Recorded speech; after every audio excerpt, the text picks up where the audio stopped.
I consider myself a person of color. I don't know what it is, kind of pinkish. I may be white, but I'm colorful, okay? I'm disheartened that 50 of my former Democratic colleagues abandoned our home state and came here to Washington, D.C.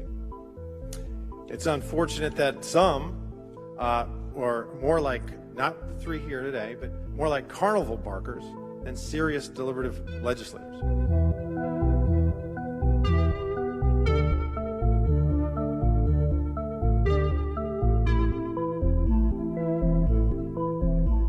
But I am truly puzzled why you all, our witnesses, have chosen to be here. Instead of being back home in your state of Texas and doing the work you were elected to do, you cut and ran to D.C. and you brought COVID with you and you infected people while you were here at the Capitol. Maybe this hearing is just an opportunity to give you all something to do while you should be back in Texas.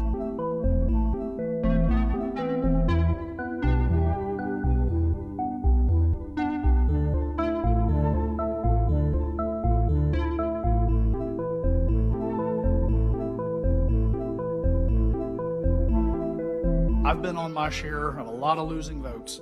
I don't enjoy it at all. But here's the deal. We cast our votes and we move ahead. And sure, on the Republican side, we'll message about how we think it's wrong, but we still suck it up, do our job, and take the votes. And we bide our time until we retake the majority. We don't act like a bunch of spoiled cowards running away and refusing to vote when it's clear we don't have the numbers to get our way.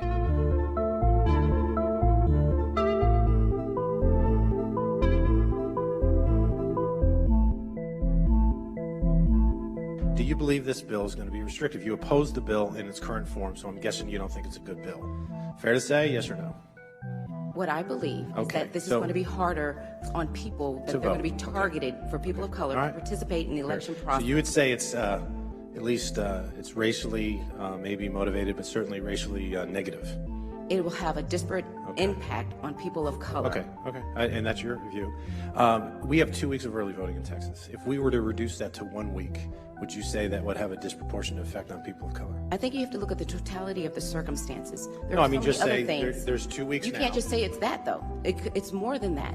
It's also the hours, the location. Right. So this expands the hours, but no, it doesn't. This bill does not expand the hours. It reduces the hours. It does not. In 253 counties, it expands the hours. We had 24-hour voting. In one county. There was 24-hour voting, and now you cannot. Was there 253 counties that had 24-hour voting in the last cycle? It reduces the ballot. You called this bill Jim Crow 2.0? I have not made that statement today. Have you made it in the past? No. You've never said it? I don't believe I have. Okay, so you don't think, but do you believe it is discriminatory, though?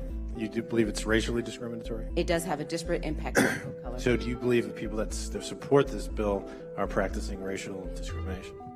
If you vote for I'm not saying I think that the outcome of the bill would be a disparate impact. So I believe it's more politically motivated. Are you calling your Republican colleagues racist in any form by supporting them? They're uninformed. You mentioned in your opening statement about how when you were at a polling location, you felt intimidation. I believe it was from a Proud Boy member, whoever it was. Did you file a complaint with the election official? Or The person came behind me, and I turned and asked what they wanted. And I'm known in my district, and I'm known in that particular precinct. And I didn't have, after just speaking with that person for a little bit, I didn't have no trouble out of her. But most people would not have stood their ground. Did you take it upon yourself to file a complaint with the election judge? I did not. And that person I think shortly left after we finished talking. Was there anything in this law that would stop anybody from being able to file a complaint if they felt some form of intimidation from a poll watcher, excuse me? Congressman, you're black like me. How many black people you know is going to be intimidated and go and file against some white person in the South? I mean, I'm just talking about you. I'm not going to be intimidated either. So I'm talking about you too. No, what I'm saying is, I'm responding to your questions. Is there anything in the law that prohibits somebody from filing a complaint? We're talking about the law now. That's what we're talking about. It's nothing prohibit them from it, but you know, the mere fact of somebody of another ethnicity looking like the Proud Boys in their particular precinct is intimidating enough. Who's going to think about filing a complaint? Some people may, but most people my age are not going to be doing that.